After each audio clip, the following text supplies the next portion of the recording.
नमस्कार, मैं हूं अंकुर। आप देख रहे हैं सत्य हिंदी। एक नजर अब तक की सुर्खियों पर। कर्नाटक में कांग्रेस नेतृत्व बदलने की चर्चाएं तेज होने के बीच अब मामला बगावत जैसा होता दिख रहा है। उप मुख्यमंत्री डीके शिवकुमार के समर्थक विधायक लगातार दिल्ली पहुंच रहे हैं और मुख्यमंत्री बदलने की मांग कर रहे हैं। शिवकुमार समर्थक विधायकों के दो समूह पहले से ही दिल्ली में हैं और अब तीसरा समूह भी दिल्ली पहुंचा है। तीसरे समूह में लगभग 6 से 8 विधायक शामिल बताए जा रहे हैं। पूरा विवाद 2023 के उस पावर शेयरिंग एग्रीमेंट से जुड़ा बताया जा रहा है जिसके तहत सिद्धारमैया और शिवकुमार के बीच सत्ता साझा करने की बात कही जाती थी। खबरों के मुताबिक शिवकुमार गुट के विधायक कांग्रेस नेतृत्व से अपने मुद्दों पर स्पष्ट जवाब चाहते हैं, इसलिए वो दिल्ली में डेरा डाले हुए हैं और पार्टी हाईकमान से मिलने का समय मांग रहे हैं। पिछले एक हफ्ते में तीसरी बार है जब उप मुख्यमंत्री के खेमे के विधायक दिल्ली पहुंचे हैं। इससे बेंगलुरु से लेकर दिल्ली तक राजनीतिक तापमान बढ़ गया है। इधर जब विधायक दिल्ली में डेरा जमाए हुए हैं, कांग्रेस अध्यक्ष मल्लिकार्जुन खड़गे बेंगलुरु में ही हैं। बताया जा रहा है कि वो कर्नाटक के वरिष्ठ नेताओं के साथ लगातार बैठकें कर रहे हैं। कर्नाटक में मुख्यमंत्री बदलने की चर्चाएं लगातार तेज हैं, लेकिन कांग्रेस अध्यक्ष मल्लिकार्जुन खड़गे ने इस बारे में किसी भी अटकल को खारिज करते हुए कहा कि जो भी फैसला होगा वो पार्टी हाईकमान करेगा। ये बयान खड़गे ने उस बैठक के एक दिन बाद दिया है जिसमें उन्होंने मुख्यमंत्री सिद्धारमैया से 1 घंटे से ज्यादा बातचीत की थी। मीडिया से बात करते हुए खड़गे ने कहा कि मेरे पास कहने के लिए कुछ नहीं है, आप लोग यहाँ खड़े हैं, ये आपका समय भी खराब कर रहा है और मुझे भी बुरा लगता है। जो भी करना होगा हाईकमान करेगा, आपको ज्यादा चिंता करने की जरूरत नहीं है। खड़गे के इस बयान के बाद अटकलें और बढ़ गई हैं कि कांग्रेस आलाकमान जल्द ही कोई बड़ा फैसला ले सकता है। बिहार विधानसभा चुनाव 2025 के नतीजों के बाद तेजस्वी यादव और विपक्ष की भविष्य की राजनीति पर लगातार सवाल उठाए जा रहे हैं। इस बीच चुनाव बाद सी वोटर ने सर्वे किया है। सी वोटर के कर्ता धर्ता यशवंत देशमुख ने सर्वे के आंकड़ों को लेकर कहा कि अभी भी युवा पुरुष मतदाताओं के बीच तेजस्वी यादव लोकप्रिय बने हुए हैं और जंगलराज की मेमोरी युवाओं के बीच न के बराबर है। सी वोटर के ताजा सर्वे के मुताबिक 18 से 24 साल के लड़कों में 41% ने एनडीए को वोट किया, जबकि 43% ने महागठबंधन को वोट किया और 16% ने अन्य को वोट किया। 18 से 24 साल के महिला वोटर्स में 50% ने एनडीए को वोट किया, जबकि 33% ने महागठबंधन को अपना वोट दिया और 17% ने अन्य को वोट किया। उन्होंने कहा कि राजद को इन सब चीजों को लेकर सोचना होगा और कहीं ना कहीं नए सिरे से अपनी रणनीति तैयार करनी होगी। महिला वोटर्स का वोट नीतीश कुमार के कारण एनडीए को मिला है और राजद को लेकर उनके अंदर कहीं ना कहीं एक तरह का डर कायम है। दिल्ली के जहरीली हवा पर इंडिया गेट पर हुए एक प्रदर्शन ने नया विवाद खड़ा कर दिया। रविवार शाम को इंडिया गेट पर प्रदर्शनकारी बैठे थे और दिल्ली की खराब हवा के खिलाफ नारे लगा रहे थे, लेकिन इस दौरान एक बड़ा विवाद उस समय शुरू हुआ जब कुछ लोगों ने माओवादी कमांडर माधवी हिडमा की तस्वीर वाला पोस्टर उठा लिया। माधवी हिडमा वही टॉप नक्सली कमांडर है जो पिछले हफ्ते आंध्र प्रदेश में पुलिस एनकाउंटर में मारा गया था। वीडियो में साफ दिख रहा है कि प्रदर्शन के बीच एक व्यक्ति हिडमा का पोस्टर लेकर बैठा है और भीड़ में कुछ लोग नारे लगा रहे हैं। इन नारों और पोस्टरों ने पुलिस और सुरक्षा एजेंसियों को अलर्ट पर ला दिया। पुलिस का कहना है कि जब उन्हें हटाने की कोशिश की गई तो कुछ प्रदर्शनकारियों ने ट्रैफिक रोकने की कोशिश की और यहां तक कि पुलिस पर पेपर स्प्रे किए जाने का आरोप भी लगाया गया। अब इस पूरे मामले में एफआईआर दर्ज कर ली गई है और ये जांच की जा रही है कि आखिर ये पोस्टर संगठन में कैसे पहुंचे और इसके पीछे किसकी भूमिका है। दिल्ली की हवा जहरीली बनी हुई है। रविवार 23 नवंबर को राजधानी का कुल एयर क्वालिटी इंडेक्स यानी AQI 391 दर्ज किया गया, जो कि बहुत खराब श्रेणी में आता है। ये जानकारी केंद्रीय प्रदूषण नियंत्रण बोर्ड यानी CPCB के डेटा से मिली है। CPCB के ऐप के मुताबिक दिल्ली के 19 मॉनिटरिंग स्टेशन गंभीर श्रेणी में चले गए, जहां AQI 400 से ऊपर था। बाकी 19 स्टेशनों में AQI बहुत खराब पाया गया, यानी 300 से अधिक था। दिल्ली की हवा अगले सोमवार से बुधवार तक भी इसी बहुत खराब श्रेणी में रहने का अनुमान है। ये जानकारी air quality early warning system ने दी है। डॉलर के मुताबिक रुपए की गिरावट पर राजनीति तेज हो गई है। सोमवार को कांग्रेस ने पीएम मोदी पर हमला किया और रुपए की तेज गिरावट को लेकर पुराने बयान याद दिलाए। सोमवार को रुपया 89.46 पर खुला और बाद में थोड़ा संभल कर 89.17 पर पहुंच गया, लेकिन शुक्रवार को रुपया 98 पैसे टूटकर अपने इतिहास के सबसे निचले स्तर 89.66 पर बंद हुआ था। ये पिछले 3 साल में रुपए की सबसे बड़ी एक दिन की गिरावट है। रुपए पर दबाव की वजह है डॉलर की भारी मांग, घरेलू और अंतर्राष्ट्रीय शेयर बाजारों में बिकवाली, व्यापार से जुड़ी अनिश्चितताएं। इन कारकों ने मिलकर रुपए को नीचे धकेला। कांग्रेस ने इस मुद्दे पर सरकार को घेरा। पार्टी के संचार प्रभारी जयराम रमेश ने एक्स पर लिखा कि रुपया लगातार गिर रहा है और ये 90 रुपए प्रति डॉलर के स्तर को तोड़ने वाला है। क्या पीएम को याद है कि 2013 में उन्होंने खुद क्या कहा था? इसके साथ ही पीएम मोदी का 2013 का एक वीडियो भी साझा किया, जिसमें उस समय वो गुजरात के मुख्यमंत्री थे और यूपीए सरकार पर तंज कसते हुए कह रहे थे, देखिए रुपया कितनी तेजी से गिर रहा है। कभी कभी लगता है कि दिल्ली की सरकार और रुपया दोनों की इज्जत गिरने की स्पर्धा चल रही है।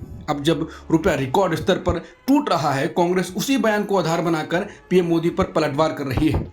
जस्टिस सूर्यकांत ने सोमवार को राष्ट्रपति भवन में भारत के 53वें मुख्य न्यायाधीश के रूप में शपथ ली। उन्होंने जस्टिस बीआर गवई का स्थान लिया। कानून के क्षेत्र में 2 दशक से भी लंबा अनुभव रखने वाले जस्टिस सूर्यकांत ने कई बड़े मामलों में अहम फैसले दिए, जैसे अनुच्छेद 370 पर फैसला, महिला अधिकार और लैंगिक समानता, फ्री स्पीच, भ्रष्टाचार विरोधी मामलों में सख्त रुख। हरियाणा के हिसार में 10 फरवरी 1962 को एक साधारण मध्यम वर्गीय परिवार में जन्मे जस्टिस सूर्यकांत ने अपने करियर की शुरुआत छोटे कस्बे के वकील के रूप में की थी। आज 63 वर्ष की उम्र में उन्होंने सीजेआई का पद संभाला है और वो लगभग 15 महीने तक इस पद पर रहेंगे। उनका कार्यकाल 9 फरवरी 2027 तक चलेगा।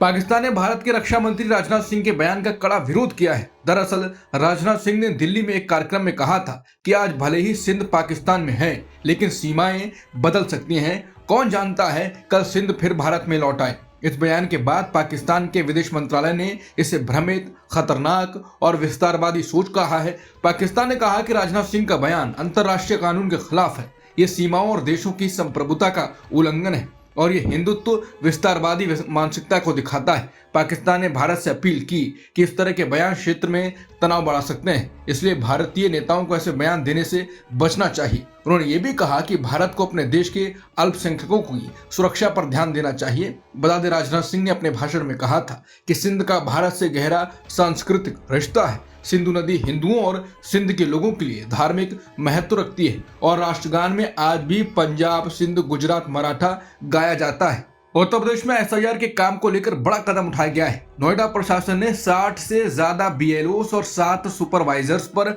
एफआईआर दर्ज की है। इन पर इल्जाम है ये लोग चुनाव आयोग के निर्देशों का पालन नहीं कर रहे थे और एसआईआर के दौरान काम में लापरवाही कर रहे थे। जिलाधिकारी मेधा रूपम के आदेश पर 3 विधानसभा क्षेत्रों के एसडीएम ने एफआईआर दर्ज कराई। कहा गया है कि बीएलओ अपने तय क्षेत्र में पहुंचे ही नहीं, बार बार निर्देश देने के बाद भी आदेश नहीं माने, ड्यूटी में लापरवाही की। इसके अलावा बहराइच में 2 बीएलओ को सस्पेंड किया गया और एक पर एफआईआर दर्ज हुई है। प्राथमिक विद्यालय की हेड मिस्ट्रेस और एक सहायक शिक्षक पर आरोप है कि नोटिस और कॉल के बाद भी वो ड्यूटी पर नहीं पहुंचे।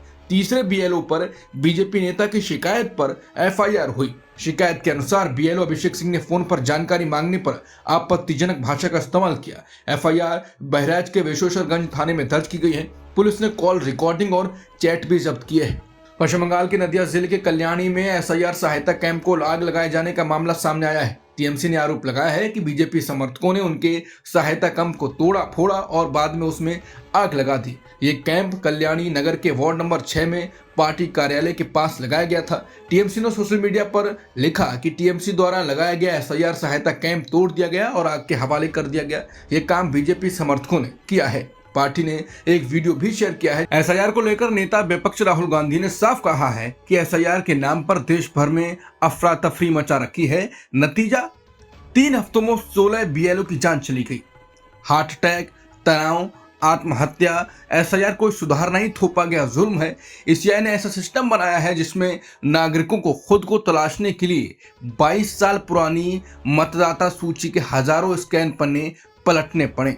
मकसद साफ है, सही मतदाता थककर हार जाए और वोट चोरी बिना रोक टोक जारी रहे। भारत दुनिया के लिए अत्याधुनिक सॉफ्टवेयर बनाता है, मगर भारत का चुनाव आयोग आज भी कागजों का जंगल खड़ा करने पर ही अड़ा है। अगर नीयत साफ होती तो लिस्ट डिजिटल, सर्चेबल और मशीन रीडेबल होती और चुनाव आयोग 30 दिन की हड़बड़ी में अंधाधुंध काम ठेलने के बजाय उचित समय लेकर पारदर्शिता और जवाबदेही पर ध्यान देता। एसआईआर एक सोची समझी चाल है जहां नागरिकों को परेशान किया जा रहा है और बीएलओस की अनावश्यक दबाव से मौतों को कोलेटरल डैमेज मानकर अनदेखा कर दिया गया है। ये नाकामी नहीं, षड्यंत्र है, सत्ता की रक्षा में लोकतंत्र की बलि है। अयोध्या एक बार फिर अपने भव्य और ऐतिहासिक उत्सव के लिए तैयार है। 25 नवंबर को पीएम मोदी राम मंदिर के शिखर पर धर्म ध्वज फहराएंगे। पीएम मोदी का साकेत महाविद्यालय में हेलीकॉप्टर लैंड करेगा। यहां से वो रोड शो करते हुए राम मंदिर के शंकराचार्य प्रवेश द्वार तक जाएंगे। करीब 2.5 किलोमीटर लंबे इस रूट पर अवध विश्वविद्यालय और साकेत महाविद्यालय के करीब 1000 छात्र दोनों ओर खड़े रहेंगे। पुष्प वर्षा कर मोदी उनका स्वागत करेंगे। करीब 7 जगहों पर मंच बनाए गए हैं जहां सांस्कृतिक कार्यक्रम होंगे। पीएम मोदी हनुमानगढ़ी पहुंचकर पूजा अर्चना करेंगे। मंदिर में दर्शन के बाद वो रामलला और राम दरबार में आरती करेंगे। ध्वजारोहण के बाद पीएम मोदी सप्त मंदिर पर कोटा और शेषावतार मंदिर भी देख सकते हैं। ध्वज निर्माण करने वाले कश्यप मेवाड़ से भी उनकी मुलाकात की संभावना है। अयोध्या में पेड़ों को भी रंग बिरंगी झालरों से सजाया गया है। पीएम मोदी के आने से पहले चप्पे चप्पे पर तैयारी की गई है। आरएसएस प्रमुख मोहन भागवत एक दिन पहले ही अयोध्या पहुंच जाएंगे और वो भी हनुमानगढ़ी व राम मंदिर में पूजा अर्चना के बाद समारोह में शामिल होंगे। ध्वजारोहण समारोह से पहले शहर सुरक्षा के अवैध घेर में बदल दिया गया है। रविवार को भारतीय सेना के हेलीकॉप्टर करीब 20 मिनट तक अयोध्या के आसमान में मंडराता रहा। हेलीकॉप्टर ने राम जन्मभूमि परिसर और आसपास के इलाकों का हवाई सर्वेक्षण किया।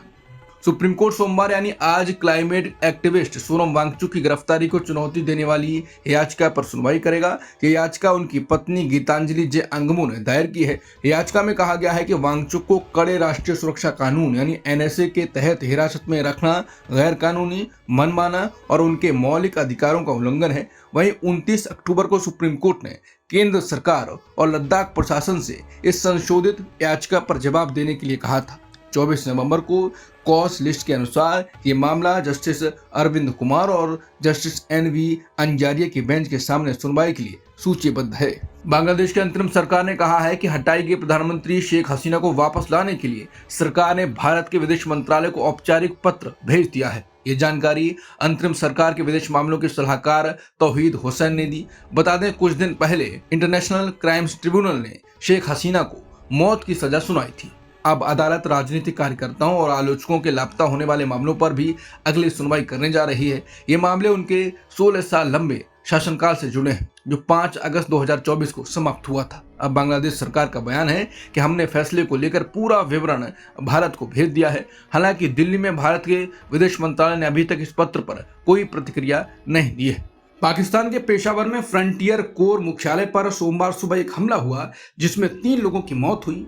AFC मुख्यालय पर पहुंचे 2 आत्मघाती हमलावरों ने खुद को उड़ा लिया। दोनों तरफ से गोलीबारी की भी खबर है। जानकारी के मुताबिक AFC मुख्यालय के बाहर मुख्य मार्ग से कुछ हमलावर आम राहगीर की तरह पहुंचे। एक हमलावर ने मुख्यालय के मेन गेट पर पहुंचकर फायरिंग शुरू कर दी और इसके बाद खुद को उड़ा लिया। कुछ हमलावरों ने इसके बाद मुख्यालय परिसर में फायरिंग करते हुए प्रवेश करने की कोशिश की। हमले के बाद भारी गोलीबारी हुई। पाकिस्तान के गृह मंत्री मोहसिन नकवी ने घटना में 3 FC कर्मियों की मौत की पुष्टि की है। अब तक की खबरों में इतना ही। बाकी खबरों के लिए बने रहिए सत्यहिंदी.com के साथ। Copyright disclaimer under Section 107 of the Copyright Act 1976. Allowance is made for fair use for purposes such as criticism, comment, news reporting, scholarship, and research. Fair use is a use permitted by copyright statute that might otherwise be infringing.